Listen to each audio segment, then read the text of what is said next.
welcome to day 19 of training at home for social distancing during the COVID-19 crisis.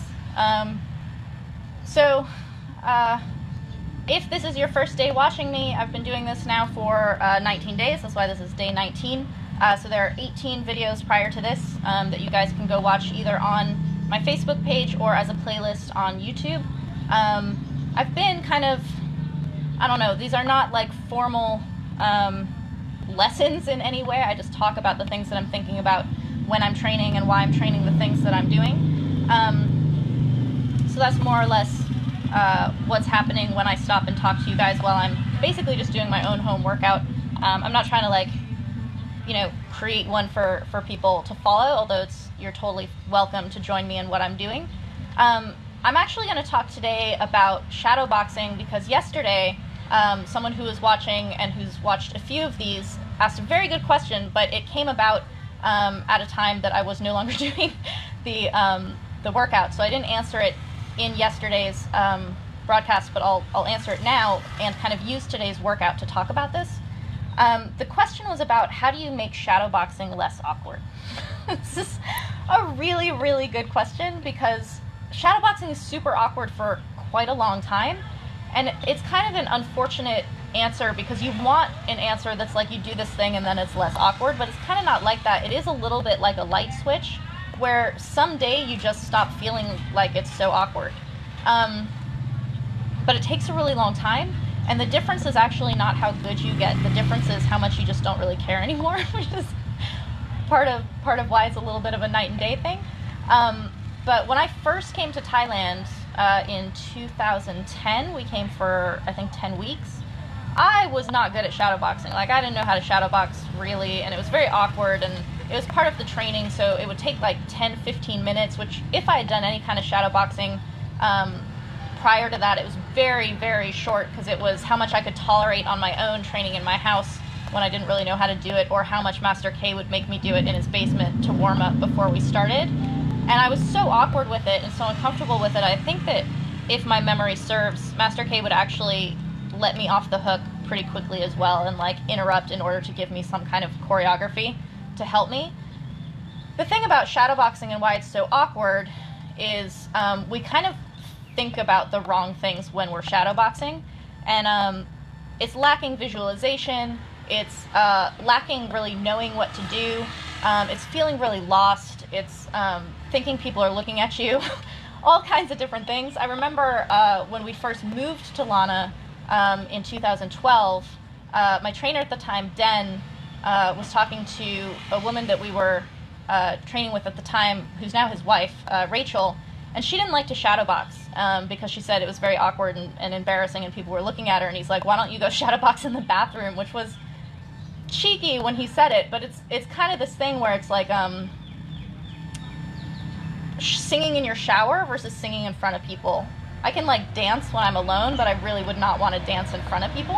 Shadowboxing is like that. So one of the things that makes this on-off switch of what makes shadowboxing less awkward eventually is that you just kind of let go because it just starts feeling good.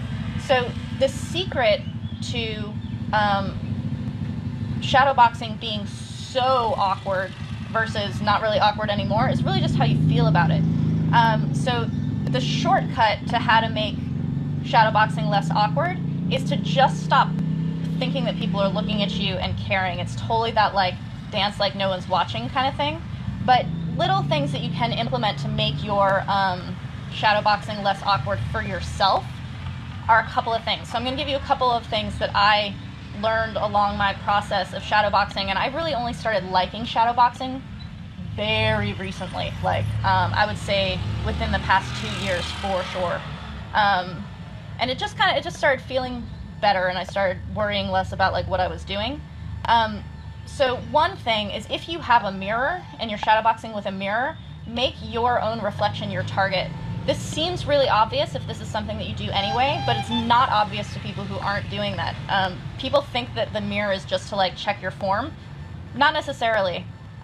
So you can use the mirror for targeting. So use your own face for when you're targeting the face, use your own body for when you're targeting the body, all these different things, right? So I can see myself in this camera, so I can see where my eyes are. So when I jab, I'm basically hitting myself in the face as my targeting, so you know your hands aren't going too high or too low. And it's the same thing with like kicks or punches or something like this. So Kevin is fixing my microphone. So that's one thing, is like use your reflection as your target practice. Another thing that you can do is think of things that you've done in other training. So if you're not awkward on the bag, or if you're not awkward in pad work, picture in your head a bag in front of you or pad work and just totally recreate in your head as you're going how to do these things, right? So if your pad man gives you combinations, so like they like to give you like a jab, jab, low kick or something, do that in your shadowboxing. Like give yourself the kind of choreography that you have in your pad work, because it's not awkward for you there, and just pull it into your shadow, something like that. So that's the like starter package for how to make shadowboxing less awkward, and really just do more and more and more of it, and it will become less awkward as you go. I'm going to ask you guys to bear with me for a second, because I have this camera facing me, which I normally have it the other way around. The reason I put it this way was so that I can still be on camera while I'm looking at the comments, but I'm actually super freaked out by being able to see myself in the camera while I'm doing this, so bear with me while I reverse this, so it's just going to take a second.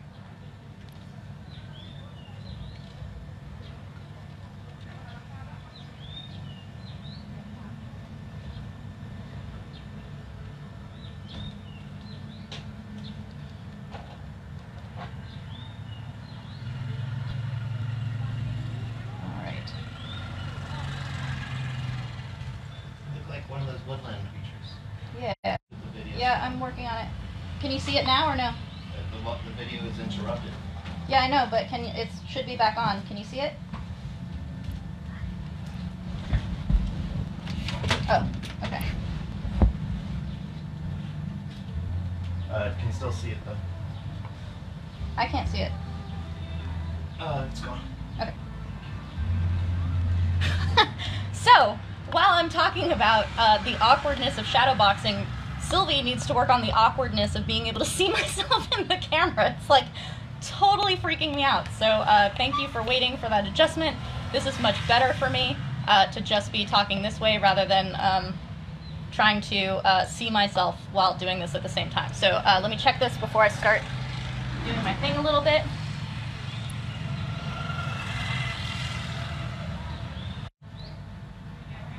Is it back on? Okay. Alright, so I will shadowbox for a little bit to go on this theme, and just kind of maybe the things that I think about after a really, really long time of getting used to shadowboxing and making it kind of start feeling better for myself, is that when I shadowbox, I'm trying to feel everything instead of worrying about what it looks like. And so this like, what do I do? I don't know what to throw, like picturing someone in front of you, like all of these are kind of steps in an overall process. So the more like footage you have in your head of opponents or of your pad man or of different things that you can be thinking about in order to give you targets, the more footage you have in your head, the easier your shadowboxing is going to be.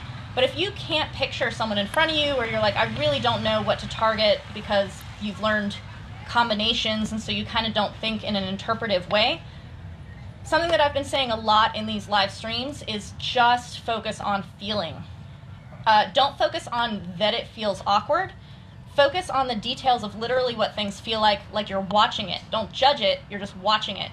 So if I'm moving around and I'm shadowboxing and I don't really like how my hook feels, instead of being like my hook sucks because I don't like how it feels, just note that I'd like to be throwing my hook more, but I don't really like how it feels. So what can I do to it to make it feel better? And I can do this chart chai step over like this, and that makes my hook feel a whole lot better. So that's something that you can do in shadowboxing to make it less awkward, is give yourself something to feel and focus on, and just kind of like feel your way through it is a much better way to do it. So I'm going to get into my high repetition elbows and knees. It's 500 of each, and I do sets of 100.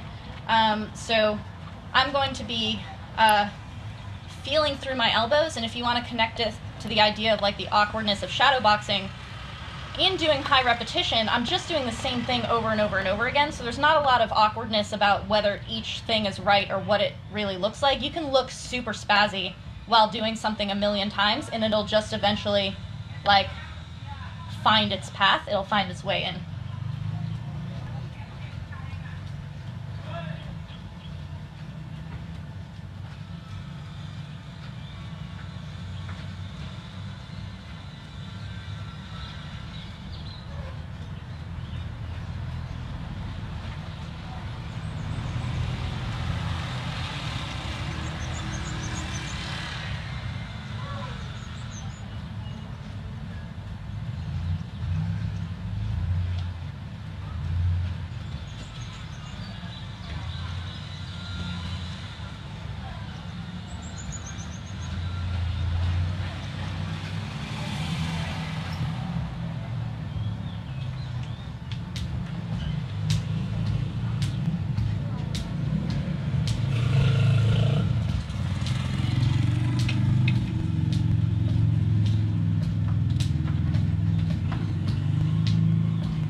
When I disappear, it's because I'm reading comments behind the camera. So I'm just going to say that instead of having the camera facing me when I'm doing it. So I'm behind to read comments now.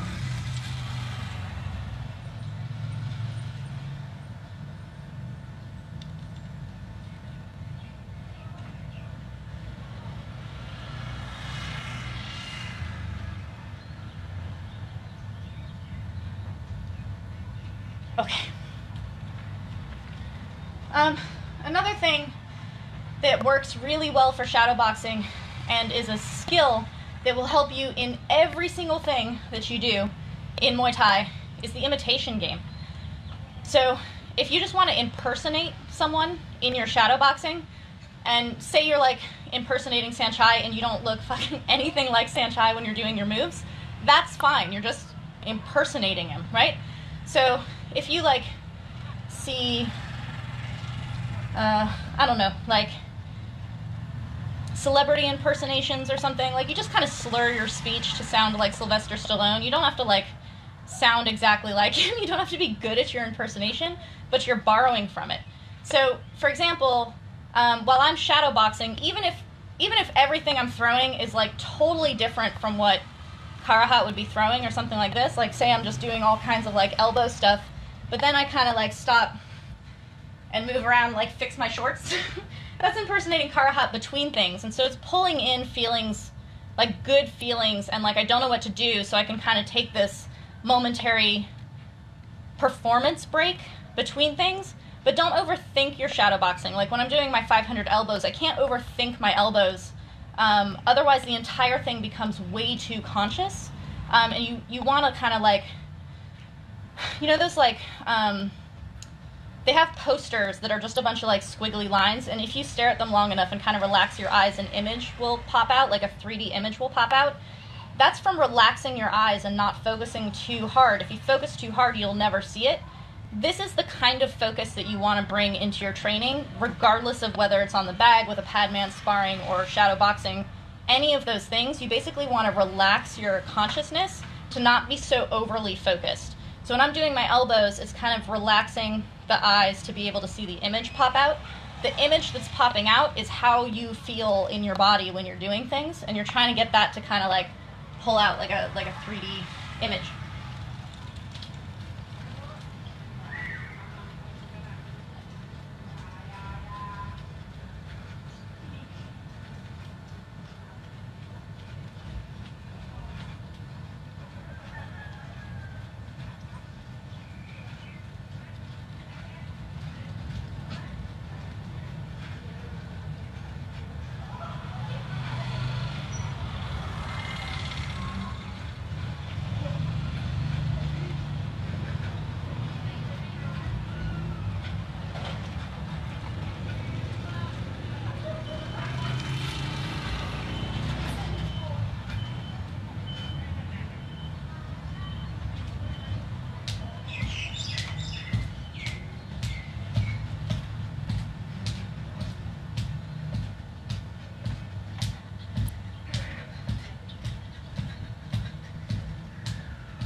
All right, disappearing to check again.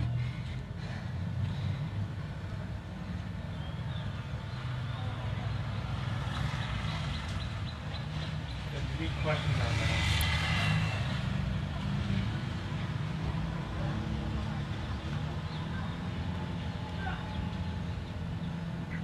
that? Okay, so Michelle asks, do I meditate morning or at night? Usually morning. Morning is very good for me. I wake up before Kevin, so I wake up and first thing I try to do is just find a place that I can do Vipassana for about an hour. Sometimes I don't get to it in the morning because I'm in a shitty mood, or because I wake up late, or because I'm doing something else, and so then it just gets pushed to a different part in the day. I don't really do Vipassana at night too much, or if I do, I don't think of it as night because there's still so much left in the evening before I actually go to bed that it just kind of feels like evening time or something. But I try to start my day with it, and then occasionally, if it gets pushed or if I have time, I'll do it again in the middle of the day, or kind of near this time, or like right when it gets dark in the evening. But there's not a whole lot of, for me, I'm not really a like have a morning routine person. I did Nii Shobo's Killer Instinct, which maybe was called something else the time I did it. It was his flagship group, and a lot of these like life coaches really talk about how important it is to have a morning routine, and I completely understand why you do that. I 100% know why this is something that people are advocating and selling, but I just cannot feel like my life is better by having like a super regimented morning. But I can tell that my entire day is better and my mind is better by starting it with Vipassana. So maybe it's the same concept as having a morning routine by doing that in the morning, but it's a way to kind of like get my mind right at the start of everything. And so I try to do it in the morning, but it might get pushed to later in the day or afternoon. Another question was about the palm position on elbows. They move, so it depends on the elbow a little bit. More or less, your hands are kind of like a sprinter. They're kind of like this for me. And then depending on the elbow, if I'm going like this, see how the palm kind of like turns out, but then the palm turns down on that one, right? So the palm moves based on the rotation of the elbow or the shoulder or whatever's happening. They're gonna stay facing this way for most of your upward stuff, like that, like you're slicking your hair back. And then you can have them face out on some of the fansok, but they might just kind of blade this way too. It kind of depends on what's comfortable for you. When I was first learning elbows a million years ago with Master K, he had like a little cheat where you like would put your thumb in your collar and throw the elbow like this. The reason he did that was to keep you from letting your hand float out. So to me, less important to where your palms are facing is that they stay really close. They stay really close to your body and don't come out, because when your hands come way out, it shortens your elbows and takes the power out of them. So the palms will kind of twist and face different ways like little sunflowers. They don't have to be all in one direction all the time, but the kind of rotation is going to move where they go.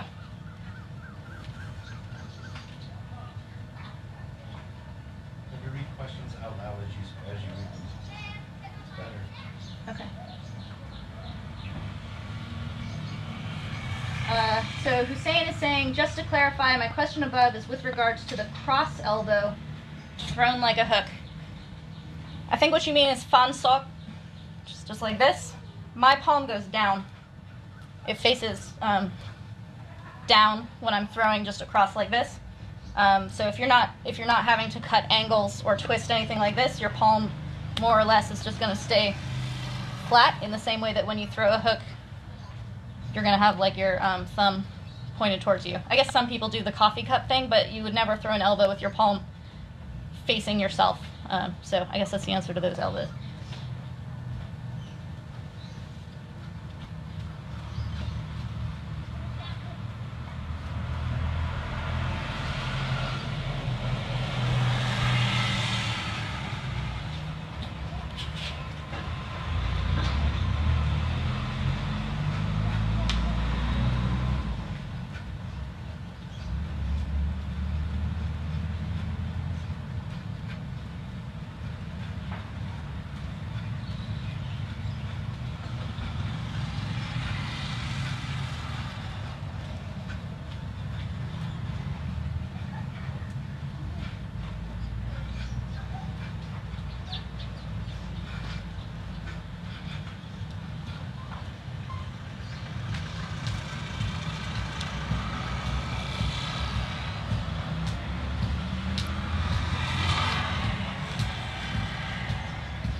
Check again.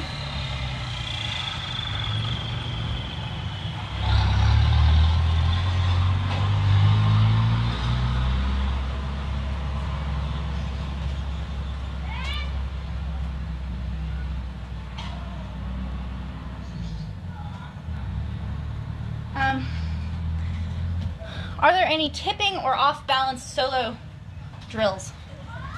I don't know if I would call it a drill, but you can shadow any kind of tripping or off-balancing kind of things.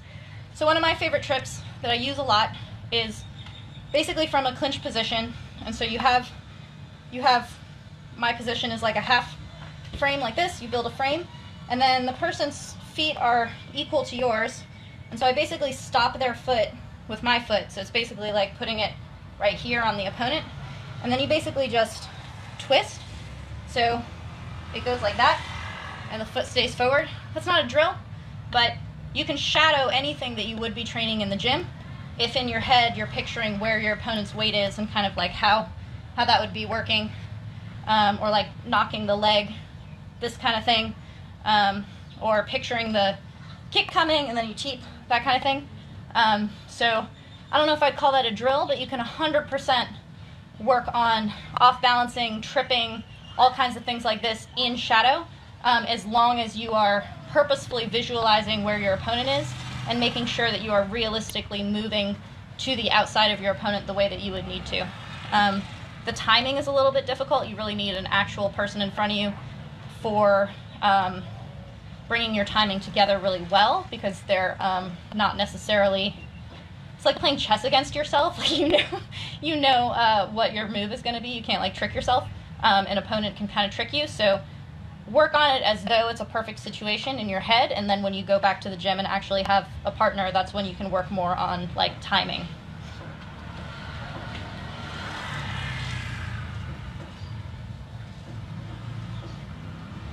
Okay.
Okay, check again.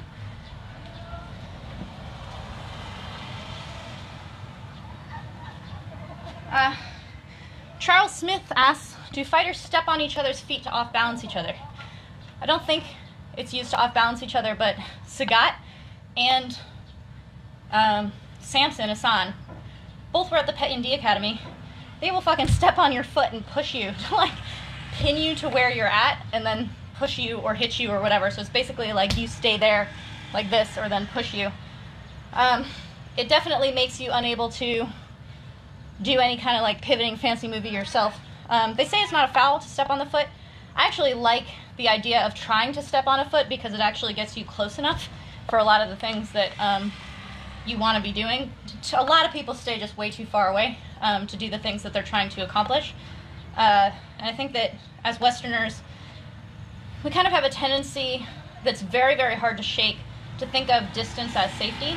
And so we don't step enough towards an opponent in order to really let the angles and the techniques that we're taught work the way that they should when kind of experts and Thai amazing technicians are teaching us things. So the idea of trying to step on someone's foot to me is really good because it gets you close enough for a lot of the things that we're doing.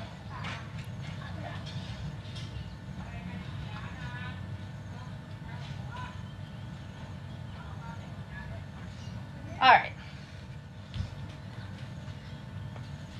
So, you guys are joining me. It's one more set to work on the, I don't know. On high repetition, I've talked about how by doing things and allowing the mistakes to happen and kind of creating the mistake is fine, it'll correct itself on the next one, like water flowing over a rock, it kind of smooths everything else out. Another really nice thing about high repetition is that it allows you to flow, right? So if you have a set of combinations, or if you're using drills so that things are kind of like taken as a block, isolated out and put in here, the ends of it don't really exist. If you've ever like edited video or something, you know, you can have fade ins and fade outs, and it just kind of softens what you're looking at, and it kind of like all flows together. That's a really nice thing about high repetition, is it creates those little like fade in and fade outs between things, and that's what shadowboxing is really good for, and like just moving between things, even if it doesn't matter really how much power you're throwing or whether anything that you're throwing is technically correct, is that just feeling the flow of how everything like moves together makes things less abrupt. If you train things only in isolation or only as drills, people do this especially with clinch. It drives me crazy that in the West a lot of places teach clinch as a drill, so you like work on one move and just do it over and over again, and there's no like getting into or out of it. The thing is that unless you find yourself in exactly the position that you usually start in to do your drill or your combination, you'll never feel how to throw it. You gotta like work your way in. So one of the things about high repetition is that because you mess up, like because you have these small mistakes that kind of create these dots all over the grid, you're starting again from places that are uncomfortable. So if you're throwing a bunch of kicks, your foot's gonna come down to not the right place a bunch of times, but you just have to throw the next kick. So it's possible you have to like move your foot, it's possible you have to like take a second, step back, and then start again, but you're teaching your brain to not take as long. You're like shortening the circuit to correct that mistake and just get the next kick off, and it teaches you to wherever you're landing, if you land in the wrong spot or something like this, to kick out of it. It means you don't always have to be in the perfect position to start things. So that's another really, really beneficial thing about high repetition.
Last check.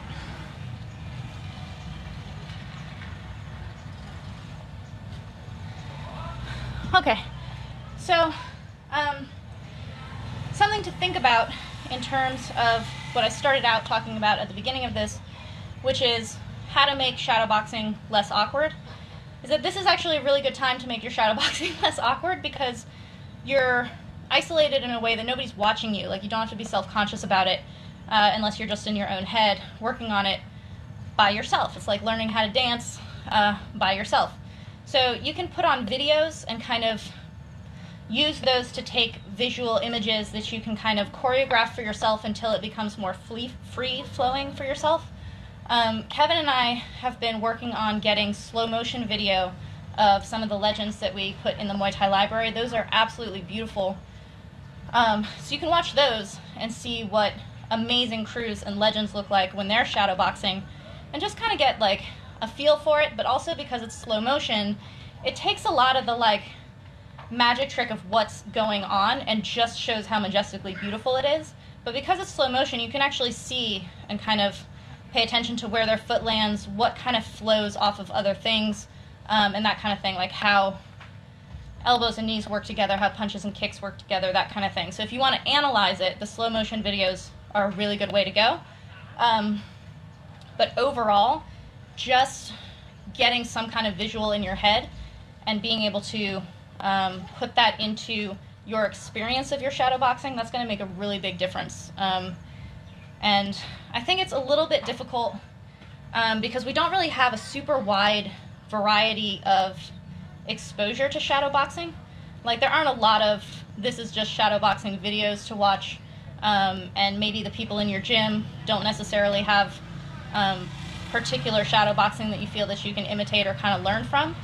So just find references where you can, and again, if you have someone who holds pads for you or you're not uncomfortable when you're hitting the bag, just imagine you're in front of the bag and the bag's not there, but you're shadowboxing as though you're hitting the bag, and all of a sudden you kind of know more what to do because you've put yourself in the position of something that you're more familiar with or less awkward with. So that's one way to become less awkward in shadowboxing, but really the answer is just do as much of it as possible and just kind of get more used to it and start to have fun with it. Like, the more you can feel it and the more you can enjoy it, the better it's going to feel in general, and then the more you'll start like playing with it. My shadowboxing's changed a lot over the years, and it's gotten better and worse over time. It was not like a clean line progressive getting better all the time. Like, I've gotten into habits where I throw like a million jab crosses, which I've never thrown a jab cross in any of my fights, so why am I doing that so much in shadowboxing?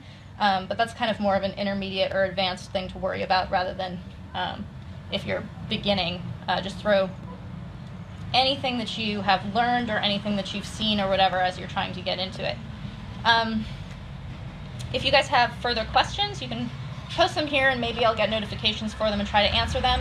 You can also post them on the Muay Thai forum, or you can go watch the previous 18 videos from the days prior to this on my YouTube, and maybe get some answers from things out of there. I kind of have been developing on similar ideas. I'm talking a lot about like just learning how, like taking this time training at home to learn how to feel things. To me, that's like the biggest gift of all of us training at home, even though it seems like we're completely missing out on the things that we're used to. So use your time wisely, and make the best of it where you can. There's a water truck going down my road. Yeah, and Kevin and I are going to be doing another patron Muay Thai Library entry in the next week. So I'll be watching that and then voicing that, and then it will be posted really soon. So if you guys are, 1, a patron and you're waiting for more content, it will be up really soon. 2, if you're not a patron yet, we have tiers which give you access to different levels of the library. So if you pledge a certain amount, you get the most recent 5 videos, and then for $10 you get the entire library, which is more than 94 hours of long form instruction right now.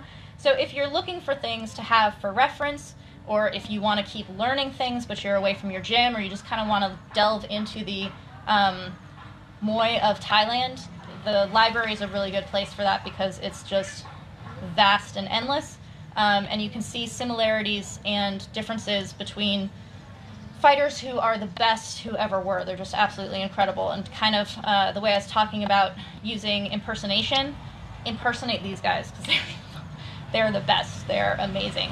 But if you have favorites on YouTube and you want to impersonate them, that's totally an excellent way to get into your shadowboxing and feeling through your training at home. So I'll check one more time if there are any questions, but stay safe, everybody.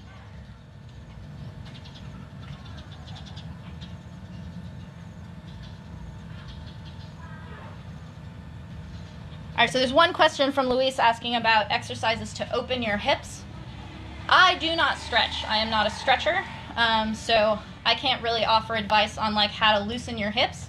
But something that I was taught very early and has been a lifesaver for me is if you have a chair or a bench or a bed or a table or a ring, you just put your leg up the way it would be on a kick. Get up on your toe, and then just go through the range of motion that you would have on a kick. You can start from farther back and kind of go like this, but keep your hand up. Make sure that you're symmetrical, so you want to do it on both sides. And you can do this before training. You can do like, you know, like 20 on each side before training, and then you can do it maybe 20 on each side after training, and that'll really help with the rotation and tightness that's in your hips. That's the one that I know and swear by. Otherwise, squatting is really, really good for your hips. This is something I've started to do recently, and it's literally just trying to keep your heels on the ground as much as possible. Mine can't stay down, so I just try to keep it as low as I can go and just kind of stay in a squatted position until my hips kind of relax. And I try to do this a few times throughout my training and throughout my day for flexibility and mobility in the hips. So squatting and doing those hip rotations.